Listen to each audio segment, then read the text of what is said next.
Okay, I'm gonna get started with that in bed. Let's see if we could find any patterns.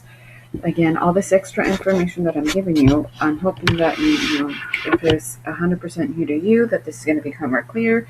If it's already not new to you, maybe you get to see it as a quick review. So that let's look at our conjugation charts.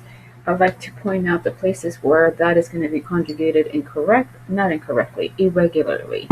That way, visually, you could see what are the extra changes. So for that, the only big place that we've got to pay attention to, it's here. Um, if we take that and separate it into our stem, and sorry, we can't see this. Other way. If we take that and separate it into our stem and our ending, we could see that this is an AR verb. So always treat whatever extra symbol I'm using as don't do anything yet because it might be changes, but if it doesn't have anything else, then perhaps I'm going to still be using somewhat my normal ending. So AR, this is going to be as, so as, this is this is amos, this is eyes, and this is on. Ice typically has an accent, so let's see if this is going to stay with an accent. So once I do my endings, my AR endings, then what's next is plug in your stem right here. So then das, that would be you give, da, damos, dice, done. Everything's okay with one exception here. Dice doesn't need an accent. So dice has no accent here. Why no accent? Because verbs that are one syllable don't need the accent since we don't need the redirecting of the pronunciation. Anytime we have something that is longer than two syllables, then typically in the vosotros form, the accent redirects the way we pronunciate. What we have left this here is doy.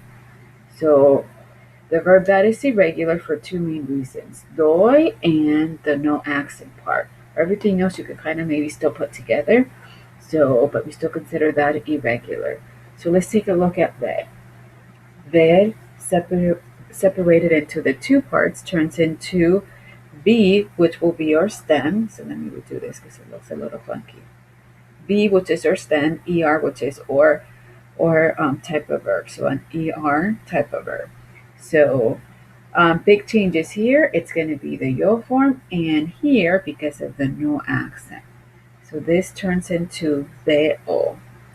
So I took my B, I put in my O for the normal ending, but then there's this added extra E.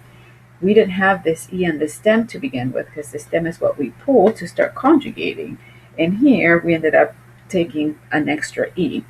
So that's what we consider veo irregular. Or you can think of it as you have to remember it as veo, whether you understand the explanation or not. It's always going to be veo. So ER means that my endings are O, es, hemos, es, with an accent, and N. But we know based on our stem that base is going to be a tiny verb, therefore I don't need an accent. So no accent because the base happens to have only one syllable. And one syllable verbs do not need accents. So finish conjugating, take your stem, V, it's my stem, replace it everywhere else, and there's our conjugation for bed. There is irregular on the yo form because I didn't necessarily just plug in my stem. I ended up having to add this extra E. And then base, it's irregular because I don't need the accent, the one syllable rule.